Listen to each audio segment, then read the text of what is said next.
Hello there, and welcome to episode 56 of Adventures in Knitting with Jen. My name is Jen, and this is my little knitting corner of YouTube where I'm talking about everything that I am making and have made and want to make and all that yarny goodness.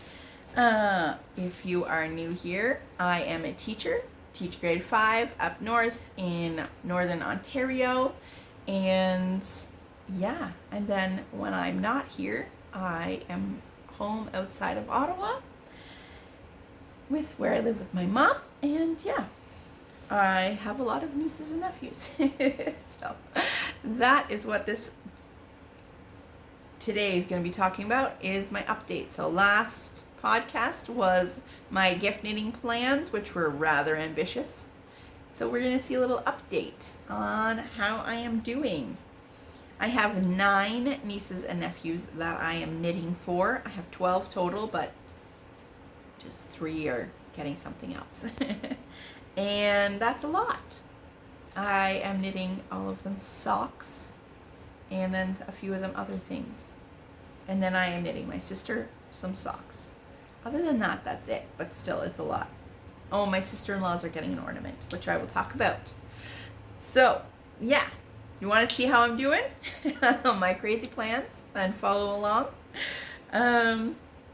What I'm wearing one of my first sweaters that I ever made for myself, and this is the Mountain Mist by Tin Can Knits. I definitely, have made some.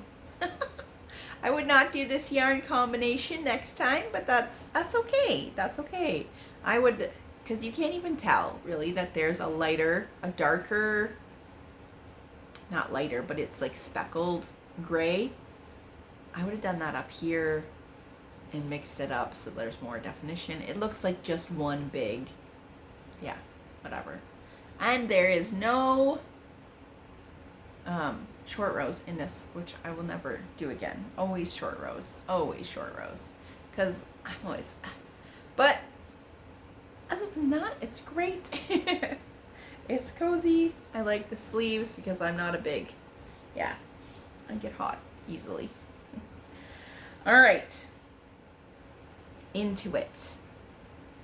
Let me just go down the list. All right, my oldest nephew, Maverick. Well, these ones, they're either or. I just give them to him. I've made, these are done. The Sinister Slouch is what they're called. By Christy Houghten of Yarn Cafe Creations, and she did a design for Darth Vader and a stormtrooper, so I made one of each. I did make these for my nephews in previous, maybe last year or last year, but they accidentally got thrown in the dryer. So this yarn is superwash. I really like it. I found it at Wool Time in Ottawa. It was on sale. There was like 4 balls for $35. And I only took 2 balls to use this. 2 balls, 100 gram skeins or balls. Made these hats for my nephews. So here is the Darth Vader. I really like this one. It was a lot easier to knit than the other one that I will show you shortly. Because you don't have to carry there's no catching floats as much. Although the con is you can see the black underneath the white. You know what I was thinking as I was knitting this though? How fun would this be with pink? A pink Darth Vader for myself. I kind of want to do that. I kind of want to. With like gray maybe, or black. Oof. Black and then a pink Darth Vader. I had that idea. I was like, that might be fun. Anyways, that's Darth Vader. Done. So one hat done. And this is the other one. This one was a bit more of a beast to knit.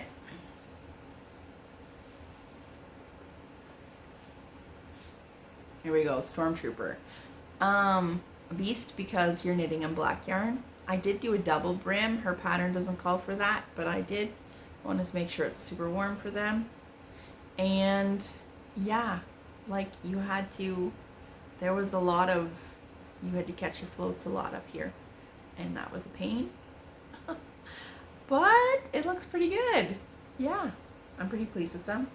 This yarn is the first time I made their hats. I used, I forget which brand, but it was pure wool this is superwash, so, and I really like it. It feels scrunchy like wool. It doesn't feel like smooth and soft like regular superwash. Still feels woolly, which I really like. But yeah, hopefully it will hold up better. And she's going to try to keep it out of the dryer, but yeah, I don't know. Hopefully. So that's the two big boys. We call them the big boys. We separate them. The big boys, the little boys, and then you've got Ruby in the middle, the girl. I do have another niece, but I don't see her very often, so yeah. Then the girl, Ruby. I finished her doll clothes. Here's the little trousers. Or overalls, I guess. And the dress. So I haven't blocked this yet, so it's rolling. But hopefully it will. Yeah. I'll put the pattern down, like the designer and pattern link down below. The pattern is knit flat and then stitched together, but no, I don't want to do that, thank you. So I did knit it in the round, and also her pattern is for DK. I did this is very woolly worsted, so I did less stitches and just figured it out. She had you casting on, I think, 120. I cast on 90. And yeah, one other change, which I'll show you. So the way she has you do the straps is, of course, you divide, right? So you knit these flat, the little bib, and you keep some on the stitches, and then you cast off here, and then so you can see that one side is sewn on and one side is continuous. I wasn't a big fan of that after I knit this one first, and I'm like, you know what, I can change that. So I did. For these, I knit these second, and I just made it more consistent. So this one, I just kept them on. I knit both the straps the same time. In the original pattern, you knit a strap one at a time with the bib, and then I did a 3 needle bind off in the back. So it's just more consistent, where both this, you've got the little seam here, you don't have a seam here, so it kind of makes it look like you have, this is the front, this is the back. The pants, I did do in the round as well. I did the legs flat and then joined in the round for the rest, and then just seamed them all up in the middle. But yeah, so she's got 3 or 4 Cabbage Patch dolls, so she's got some more clothes for them. She asked me last Christmas. She's so funny. I asked her, I'm like, do you think you want me to make dresses for your dolls? And she was like, no, they already have clothes. She's 4, right? She's funny. They already have clothes. Like, I was like, okay, so I wasn't going to make her any. And then later, after Christmas, she comes up to me, could you make me dresses for all my dolls? Okay. Anyways, so yeah, that is my niece and one nephew already finished, and I have another nephew that's already done. 3 completely done out of 9. Make that 4. I did finish these little socks for my nephew Callan. He's the one who started this knitting trend, actually, because I knit for, as I mentioned before, so I have 2 brothers, and they, yeah, and, well, I have 3, but only 2 with kids. And Emily, who watches this sometimes, she is all into the natural fibers like me, so her kids are used to it, and I've knit them more stuff in the past.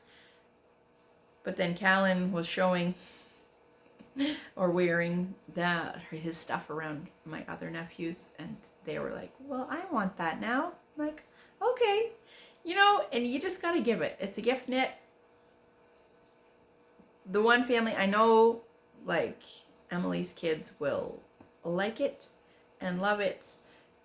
Candace's kids are more texture. They have got more, which is takes after my brother Daniel. He's very, very texture oriented. You know, if it doesn't feel just right, he's not going to wear it. So I'm making them the socks as a thing. If they like them, they like them. Maybe I'll make them more. If they don't, it's okay. It's, you know, do it once. But they are all really interested in it this year. So I decided, well, why not? So there we go. The 2 oldest nephews done. The girl done. Yeah, I'm getting there. I have 3 more kids socks to make, and then I'm done. Hopefully I can get them done. We'll see. All right. I wanted to talk about this. I was super pumped about this. I'm not sure how you pronounce it. I should look it up. I will put the link for the pattern in the description below though.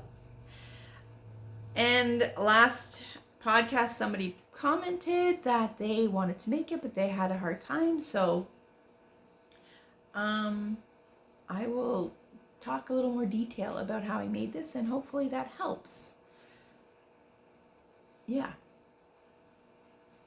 I did a provisional cast on. You cast it on, provisional cast on. My way of doing it is a little different. Most people, the most common way is using a crochet hook. I'm just not a big fan of that. I have done it before, but it feels like it's double work because you got to cast on all your stitches and then hook into them. I'm not a big fan. I realized later the way I do it that I figured it out on my own actually, but then I realized it's called the long tail provisional cast on. Anyways, I will put a video link underneath in the description of my method because, yeah, I don't know. One thing that I found, I did start this twice before I figured it out, and I would highly recommend putting stitch markers. She doesn't tell you to do that, but recommend because it'll just help you figure out where you're supposed to be in the pattern. And I did make some mistakes, but it's hard to see them here where I got a little mixed up. So that's one recommendation I would make. Definitely put stitch markers because you've got 5 repeats and it's just, yeah, way easier once I had that in. The first part, so you knit the first one flat with this.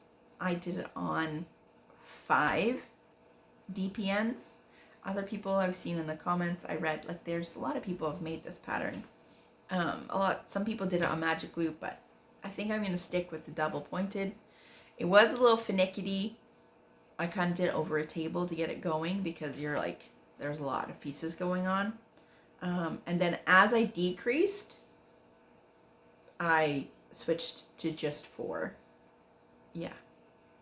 And then once you have your first one done, you cast off in the middle, you knit from the outside in, you cast off in the middle, and you pull it through and tie it, and then you have to pick up your provisional cast on and knit again. So I think some of the confusion might be over the pattern is that her first language, I don't believe, is English.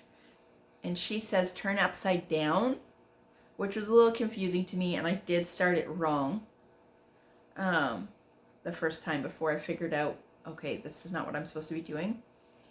I think instead of saying turn upside down, just scratch that out and write with right side facing. Make sure your right side is facing when you start to knit. So your stitches are all going to be on the provisional cast on. Make sure this is what you're looking at when you start to knit. Off the provisional cast on, because yeah, then it's going to grow this way. Like, yeah. And that, I didn't do that the first time. I had to undo it and start over. So hopefully that helps. Another tip I could make, you can kind of see some of my points aren't as puffy because I waited to the last minute to stuff it. So as you're knitting, it's going, you know, getting smaller, getting into the middle, and you've got this little tiny hole in the middle that you need to stuff everything with. Don't wait till then like I did. I will try better on my next one. But yeah, so some of my points aren't as pointy because I didn't get it stuffed properly. But then you hook your needle through all the live stitches that are left, tie it, and yeah, I'm pretty pleased with it overall for the first time. I haven't really made any ornaments before. I'm hooked. I want to make a lot more next Christmas, I think. Yeah. Aran and Carlos have so many fun ones I would love to try. And my next one, I had plans that I want to make 3 of them at least. In my head now, I'm like, oh, I can make more, but no. Is I want to hold this with it. So I have some of this like sparkle gold thread. I think that would be really fun. Make a sparkly star. Yeah. Didn't take me long once I figured it out. It took me a day, like one evening. I started it in the morning before school and just cast it on, and then I think it only took me, yeah, an evening. Not long. Anyways, I hope that helps if you were wanting to make that. Yeah. I'm getting there. I'm getting there. I am feeling confident that I can do it. So, work in progress. I have started this today, the Happy Scrappy Teddy Bear. This is for the youngest nephew. He's just joined our family. Was just adopted. I'm gonna see him after Christmas. So excited. But yeah, I am making him the Happy Scrappy Teddy Bear. And it is with Feels Like Butter, which is so soft. It's 100% polyester. So his legs, I'm holding this double for his legs. They're both going to be like this color. And then I have the most of this, so it's all going to be this held with something else. This will be his body and his head and ears. Hopefully. It might be, we'll see how much I bought. It actually uses a lot less yarn than I always think. But this is going to be a big one. So there's 3 sizes for it, which depending on what yarn you use. So if you use fingering held double, it's small. If you use DK held double, you get a medium, and I'm using worsted double. So it's going to be the biggest one, which I have made before for my oldest niece, Emma. I made it for her birthday a while ago. So she loved it. And this is going to be his arms. So yeah, working away. I should be able to get this done today. Should be able to. That's my plan. I have put a pause on my blanket. You know, usually I'm working on my Cozy Memories blanket on Sunday, but I got a little panicky about if I have enough time to finish. I have 3 weeks before I go home, so I'll show you. Okay, so this is my blanket so far, and I'm putting pause on it till I get back, just to make sure I have enough time. It is beautiful. I love it. Oh my word. Definitely sparks joy. Yeah. I am holding all my, I'm making it like a DK version. So it is 2 strands of fingering held together. I'm using all my like white variegated, cream variegated, kind of like light colored variegated yarns, and holding it double with all my other different ones. So yeah, pretty happy with that, but it's on pause to make sure I have enough time. Prioritize. I think I can do it. I don't know. Let's see. I am feeling positive. Yeah. I think that's it for me. One thing I will say is that Oh, I did get an advent calendar. I'm not going to show you this I got from Comfy Cozy Knits. And so as you can see, I've already started opening it because I'm not using it to count down Christmas. I'm using it to count down to going home. So 25 days from home time, I started opening it. And it is a Grinch themed Christmas. And I put up a string on my wall on the other side over there, and I'm stringing them up as I open them every morning. And comes with one full skein, and I will take that home with me and open it and put it under the tree for me to open on Christmas. So I will get something from it for Christmas. And I didn't realize too, whenever I bought it, that it said like an option with another full skein, and so I thought that meant advent calendar with a full skein. No, you actually got an extra skein of yarn. So look away, spoiler, if you're doing the same one, because I did open that one immediately. And now I really want to make Christmas socks for myself. Here you go. Oh my word. I love it. It's called Poinsettia with a green mini. Ah, I want to knit these so bad. I was going to make Christmas socks for myself out of this Hobie stuff, but ugh. No. I mean, I don't know. Maybe I'll make this my Christmas Eve cast on. I don't know. If I don't get... It's a lot of knitting. Anyways, that's it. So the next podcast will be on the first week of December. So I am going to I think December 7th, I'm going to plan for the next podcast. I want to do a little, not Vlogmas, because that's every day, no way. But for December, I want to do, I'm going to do 2 podcasts and then 2 vlogs. Kind of sort of Vlogmas, but not, just only 2. So there'll be an episode every week in December, hopefully. That's my plan. I don't know. I just thought it might be fun. And it'll just be probably short, little vlog. One of them will be travel days, so you'll get my traveling, a little travel, and yeah, in the next, yeah. Anyways, we'll just see. It's just for fun. Just for fun. That's all I've got. So I hope you have a good next 2 weeks wherever you are. How's your Christmas knitting going? Are you knitting? I know some people were saying that you're not knitting for Christmas. That's fine. I probably won't do this next year. I will not probably be, yeah, no. This will probably be a one-time deal. Yeah. Alrighty. Well, take care. Bye.